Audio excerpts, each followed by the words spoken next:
இந்த காற்று கடவுளுக்கு நிகரான காற்று என்று நான் சொன்னேன். இந்த காற்று ஆவியாக இருக்கின்றது.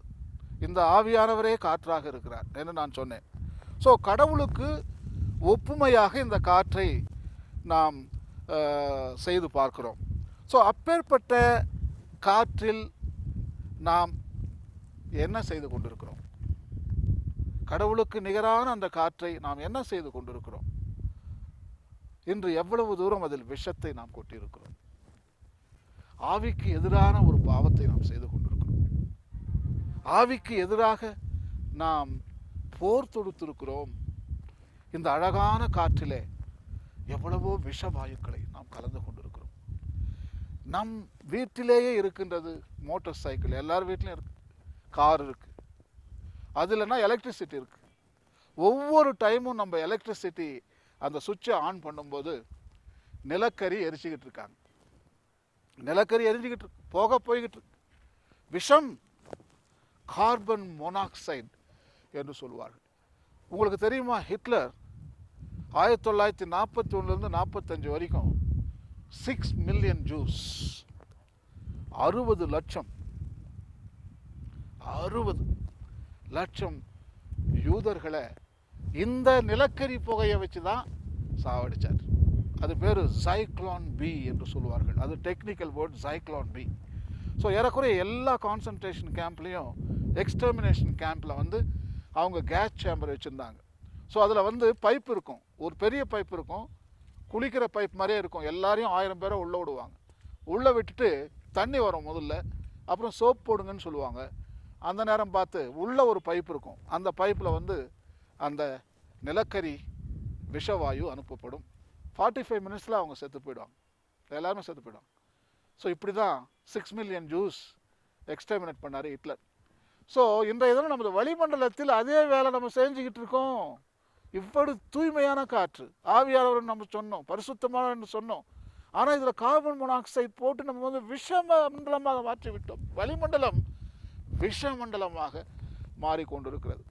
56% கரிமல வாயு இருக்குதுங்க, 56% கார்பன் டை ஆக்சைடு. ஒரு 50 வருடம் இல்லை 100 ஆண்டுகள், அதாவது இண்டஸ்ட்ரியல் ரெவல்யூஷன், தொழிற்புரட்சிக்கு அந்த டைமில் முன்னாடி நீங்கள் பார்த்தீங்கன்னா மிஞ்சி போனால் 34% தான் இருந்தது கார்பன் டை ஆக்சைடு. இன்றைய தினம் 56% கார்பன் டை ஆக்சைடு இன்றைய தினம் எகிரி இருக்கு, 56%. ஸோ இன்றைய தினம் இருக்க வேண்டியது வளிமண்டலத்தில் 42% தான் இருக்கணும், ஆனால் 56%. மீத்தேன், அந்த கேஸ் வேற இப்போ ஜாஸ்தி எகிரிக்கிட்டு இருக்கு நம்முடைய வளிமண்டலத்தில். அது யாரால் ப்ரொடியூஸ் பண்ணப்படுது? அழுகி போகின்ற புல்லா, முக்கியமாக பசுவின் சாணம் இருக்கின்றதே, அதுதான் மீத்தேன். நம்ம உணவுக்காக லைவ் ஸ்டாக் ப்ரொடக்ஷன், அதாவது கால்நடைகளுடைய பராமரிப்பு மீத்தேன் இண்டஸ்ட்ரி என்றே சொல்லலாம். இன்னும் நான் வெஜிடேரியன் ஹேபிட்ஸ் ஜாஸ்தியாக போய்கிட்டு இருக்கு. 20%ங்க இந்த நான் வெஜிடேரியன் ஹேபிட்ஸால 20%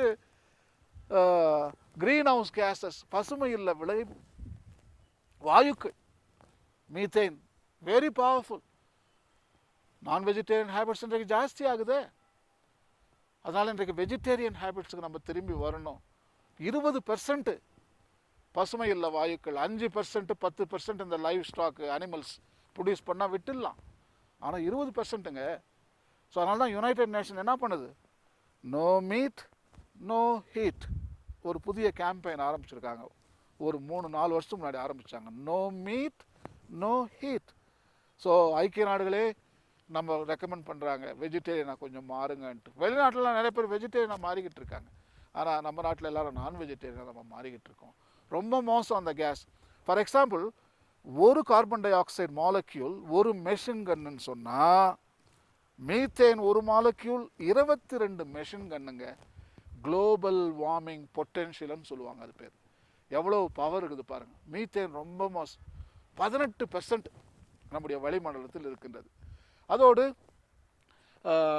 நைட்ரஸ் ஆக்சைடு 6% இருக்குது.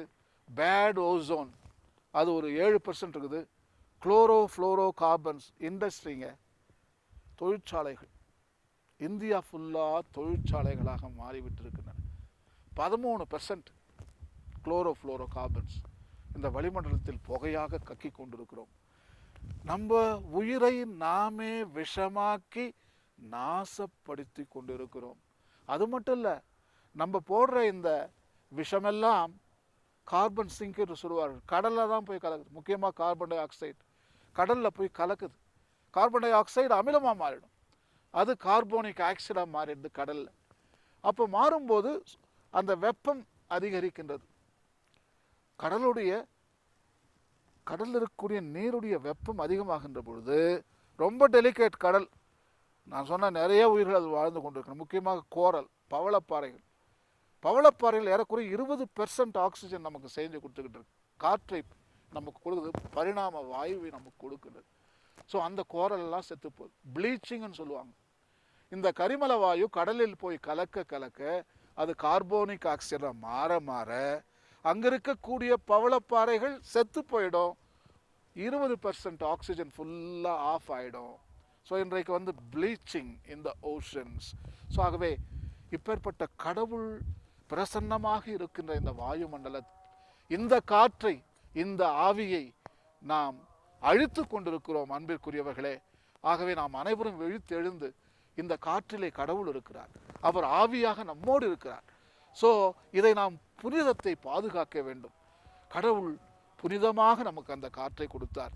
நாம் அந்த காற்றை எவ்வளவு சுத்தமாக வைத்து வருங்கால தலைமுறையினர்களுக்கு அந்த காற்றை கொடுக்க வேண்டும். நமது மனிதர்களுக்கு மட்டுமல்ல, இந்த உலகத்தில் வாழுகின்ற எல்லா விலங்குகளுக்கும் சுத்தமான காற்றை சுவாசிக்க உரிமை இருக்கின்றது. ஸோ அந்த உரிமையை நாம் அழிக்க மனிதர்களுக்கு எந்த உரிமையும் கிடையாது. அன்பிற்குரியவர்களே, காற்றில் இறைவனை பாருங்கள். உங்கள் அனைவரையும் காற்றில் இறைவனை பார்த்து அந்த இறைவனை கொண்டாட வேண்டும் என்று உங்கள் அனைவரையும் கெஞ்சி கேட்டுக்கொண்டு இந்த உரையை நான் முடித்துக் கொள்கின்றேன். மாதா தொலைக்காட்சி நேயர்களுக்கு நன்றி, வணக்கம்.